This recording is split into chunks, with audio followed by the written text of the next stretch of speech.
Gelombang serangan udara Israel juga hantam kota Tyre dan Srifa di Lebanon.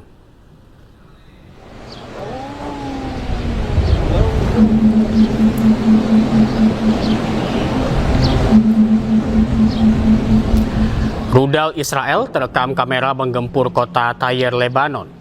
Serangan terjadi tak lama setelah Amerika Serikat dan Iran sepakat gencatan senjata selama 2 pekan. Perdana Menteri Israel Benjamin Netanyahu berdalih Lebanon tak termasuk dalam kesepakatan gencatan senjata Amerika Serikat dan Iran sehingga Zionis terus melancarkan serangan. Gelombang serangan Israel ke Lebanon ini membuat gencatan senjata Amerika Serikat dengan Iran terancam batal.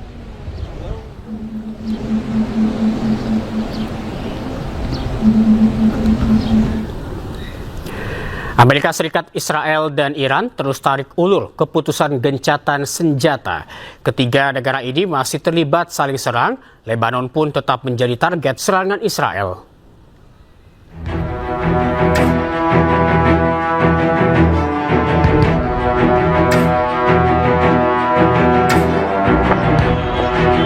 Saling serang masih terjadi saat gencatan senjata antara Amerika Serikat, Israel, dan Iran. Ketiga negara ini tidak sepakat atas gencatan senjata dengan Lebanon. Amerika Serikat pun berdalih Lebanon bukan bagian dari gencatan senjata. Lebanon is not part of the ceasefire. That has been relayed to all parties involved in the ceasefire. As you know, Prime Minister Netanyahu put out a statement last night in support of the ceasefire, in support of the United States' efforts, and he's also assured the president they'll continue to be a helpful partner throughout the course of the next 2 weeks. Again, this will continue to be discussed, I am sure, between the president and Prime Minister Netanyahu, the United States and Israel, and all of the parties involved, but at this point in time, they're not included in the ceasefire deal. Namun Menteri Luar Negeri Iran Abbas Araghchi menegaskan syarat gencatan senjata yang diberikan ke Amerika termasuk Lebanon yang masuk dalam poin tuntutan gencatan senjata yang disampaikan Iran.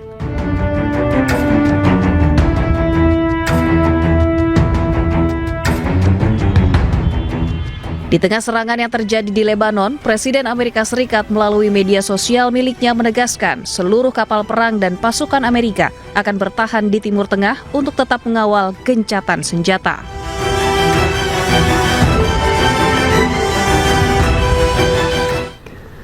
Setelah serangan mematikan ke Lebanon, Perdana Menteri Israel Benjamin Netanyahu tekankan tidak ada gencatan senjata di Lebanon. Namun Israel siap negosiasi dengan Lebanon untuk pelucutan senjata Hizbullah. הצפון היקרים, אני גאה בכם. אתם ממשיכים לעמוד איתן. אני מבקש לומר לכם, אין הפסקת אש בלבנון. אנחנו ממשיכים להכות בעוצמה את חיזבאללה, ואנחנו לא נעצור עד שנחזיר לכם את הביטחון. ההישגים הכבירים שלנו, גם באיראן וגם נגד ציר הרשע, הביאו לשינוי היסטורי במעמד של ישראל באזור. הם גם הביאו לשינוי לקשרים שלנו עם מדינות, קשרים שלא היו בעבר. לאחר פניות חוזרות ונשנות של ממשלת לבנון לפתוח איתנו במשא ומתן לשלום, אני הנחיתי אמש בקבינט לפתוח במשא ומתן ישיר עם לבנון כדי להשיג 2 יעדים. אחד, פירוק חיזבאללה מנשקו, והשני, הסכם שלום היסטורי בר קיימא בין ישראל ללבנון. ישראל חזקה מאי פעם, איראן חלשה מאי פעם. אני כבר הבאתי 4 הסכמי שלום עם מדינות ערב, אני מתכוון להביא עוד. שלום אמיתי.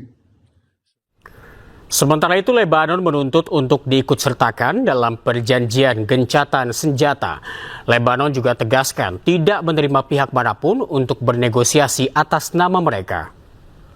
حدث الرئيس عون فقال لقد تعبنا من عبارات الاستنكار وكلنا كنا نتطلع إلى أن يشمل وقف إطلاق النار لبنان لكنكم سمعتم للأسف التصريحات الصادرة بهذا الخصوص.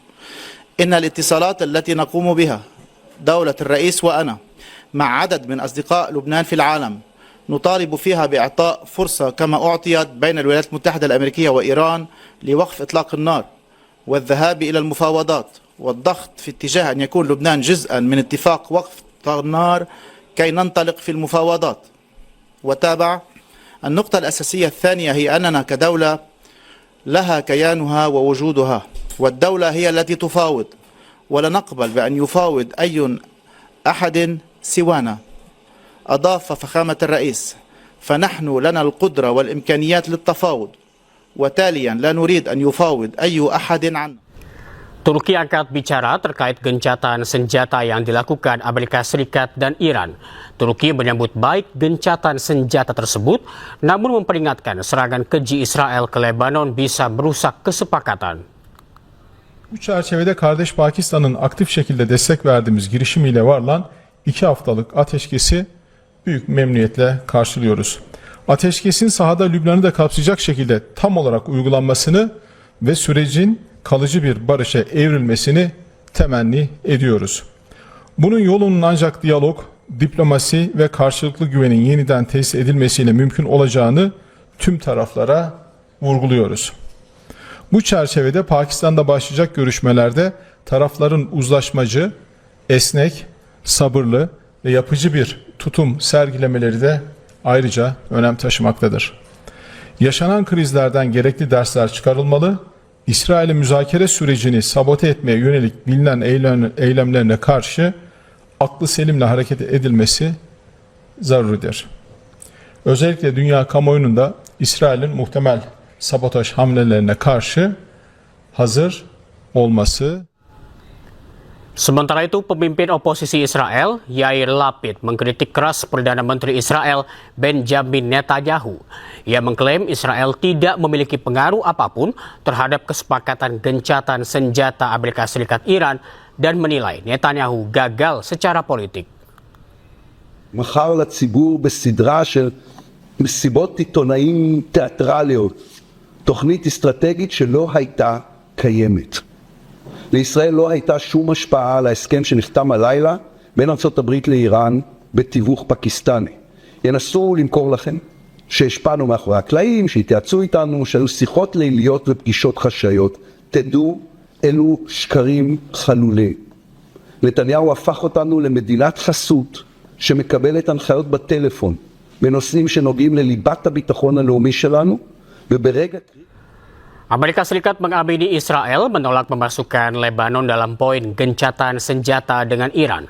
Namun Pakistan dan Iran tegas menyebut Lebanon masuk dalam poin gencatan senjata.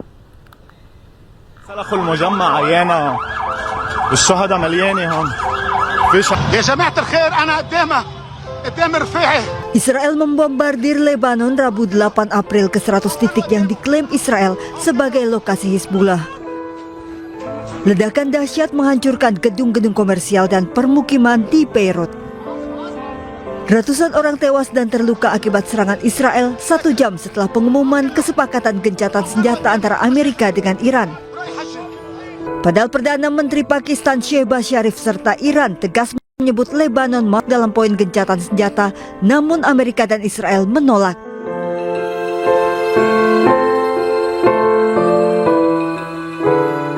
Kantor berita Iran Tasnim melaporkan Iran bisa menarik diri dari kesepakatan gencatan senjata dengan Amerika jika Israel terus melancarkan serangan ke Lebanon.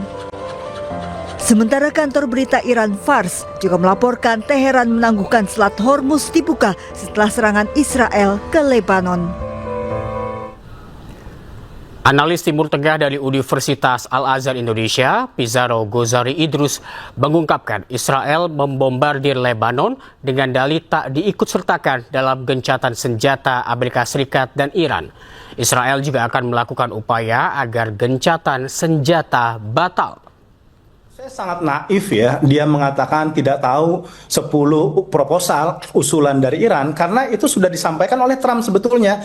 Dia mau kemudian menerima konsep proposal dari Iran untuk kemudian dibahas di dalam pembahasan gencatan senjata. Jadi menurut saya Trump itu pura-pura tidak tahu saja bahwa ini sebenarnya ada proposal dari Iran. Bukankah ini kemudian ini sebelumnya sudah pernah dibahas oleh Amerika Serikat dan dia kemudian mengamini usulan dari Iran itu untuk kemudian nanti dibahas dibahas ya. Jadi mereka sebenarnya tahu. Tapi kenapa kemudian terjadi perubahan sikap oleh Donald Trump? Karena ini tekanan domestik di dalam negeri. Ingat Mbak Safa, di dalam negeri ini mukanya Donald Trump itu betul-betul banyak dikritik ya, kredibilitasnya itu betul-betul jatuh, dan juga Partai Republik itu juga mengalami tekanan karena proposal yang disepakati oleh Donald Trump ini betul-betul bentuk kekalahan bagi Amerika Serikat ya.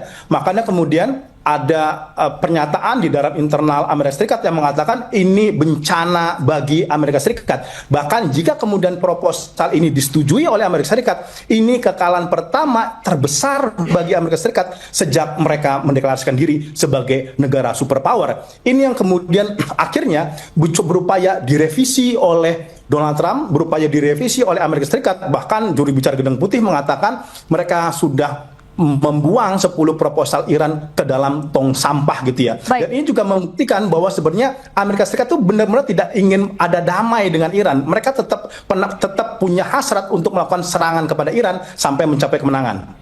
Baik Pak Pizarro, lantas mengapa Israel hingga kini terus menggempur Lebanon? Iya, karena begini Mbak Safa, Netanyahu itu tidak dilibatkan dalam kesepakatan gencatan senjata ini. Ini kan kesepakatan gencatan senjata antara Amerika Serikat dan Iran. Bahkan Netanyahu itu baru dikasih tahu beberapa saat setelah adanya gencatan senjata. Ini yang kemudian dimanfaatkan oleh Netanyahu. Kan Netanyahu itu ngomong begini nih nanti kepada Iran dan kepada dunia internasional. Loh, kami tidak dilibatkan, kami tidak diikut sertakan dalam gencatan senjata ini. Kenapa kami kemudian harus mengikuti? Karena kalau kita lihat Mbak Safa, dalam teks poin dari 10 dari Iran itu ialah di mana serangan agresi kepada negara-negara di kawasan yang itu proksinya Iran itu dihentikan.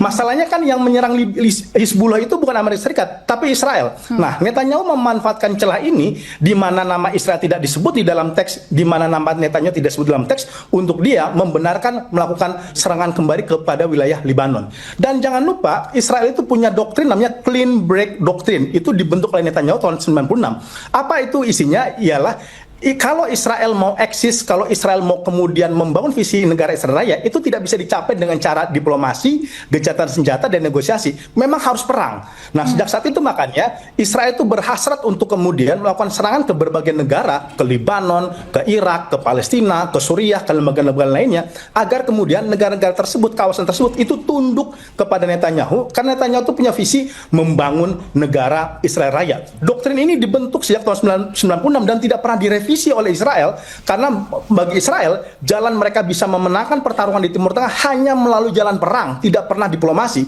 Dan kita mengetahui di Palestina saja ada kesepakatan gencatan senjata yang itu disebut nama Israel melakukan gencatan senjata dengan Hamas, itu pun dilanggar berkali-kali sama Israel. 2000 kali pelanggaran gencatan senjata, dan ada 800 warga Gaza itu yang gugur akibat pelanggaran gencatan senjata itu. Itu nama Israel aja disebut dalam kesepakatan, apalagi ini tidak disebut dalam kesepakatan Amerika dengan Iran. Itu kemudian yang menjadi dasar Netanyahu untuk kemudian melakukan serangan. Dan ingat, Netanyahu itu yang paling dirugikan adanya gencatan senjata antara Amerika Serikat dan Iran. Karena Netanyahu ingin tetap Amerika Serikat melakukan serangan kepada Iran.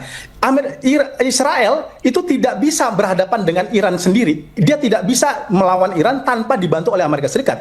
Maka ketika Amerika Serikat melakukan gencatan senjata, ini sangat merugikan dan sangat tidak menguntungkan bagi Netanyahu. Dan Netanyahu akan berupaya untuk melakukan sabotase yang begitu kuat agar kemudian gencatan senjata ini runtuh. Dan akhirnya kan Trump itu terpancing. Trump akhirnya mengakui bahwa Lebanon tidak masuk dalam skema gencatan senjata antara Amerika Serikat dan Iran. Loh, gimana nggak masuk? Itu udah ada kok dalam proposal Iran, dan itu sudah diamini oleh Donald Trump untuk masuk kepada negosiasi gencatan senjata di Pakistan. Baik.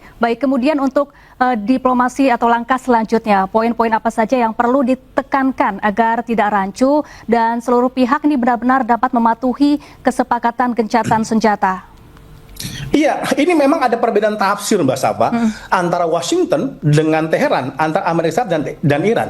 Amerika Serikat punya tafsir bahwa sebenarnya Iran itu harus mencopot fasilitas nuklirnya dan menyerahkan cadangan uraniumnya. Trump mengatakan versi yang dikeluarkan oleh Iran itu berbeda dengan apa yang sudah disepakati oleh Amerika Serikat. Karena Amerika Serikat itu mengatakan seharusnya cadangan uranium itu diserahkan kepada Amerika Serikat. Tetapi versinya Teheran itu beda lagi tuh. Teheran mengatakan, loh ini kedaulatan kami, fasilitas nuklir itu hak kami, itu tidak boleh diganggu-gugat oleh Amerika Serikat gitu. Dan ini memang yang diinginkan Amerika Serikat untuk membongkar fasilitas nuklirnya gitu. Makanya kemudian pertemuan besok di Islamabad ini harus kemudian memastikan memastikan adanya tafsir yang tunggal agar tidak multitafsir antara Amerika Serikat dengan Iran. Memang problematikanya Mbak Safa, Amerika Serikat ini kekeh agar kemudian Selat Hormuz itu bisa dikontrol juga oleh Amerika Serikat dan juga bisa dikuasai juga oleh Amerika Serikat. Ini susah diterima oleh Iran gitu, karena Selat Hormuz itu menjadi bargaining Iran kepada dunia internasional. Jangan lupa Mbak Safa, bagi Amerika Serikat penguasaan Selat Hormuz itu oleh Iran itu lebih berbahaya ketimbang rudal.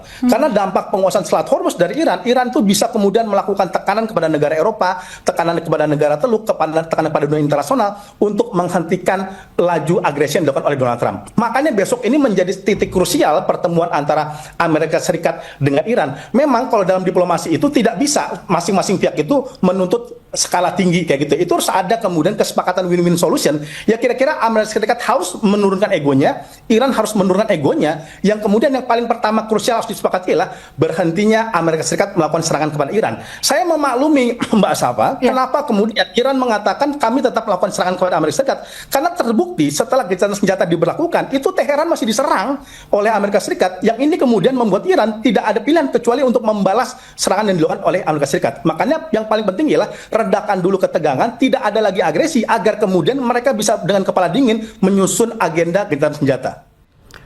Dan pemirsa, Breaking News akan kembali usai jeda, tetaplah bersama kami.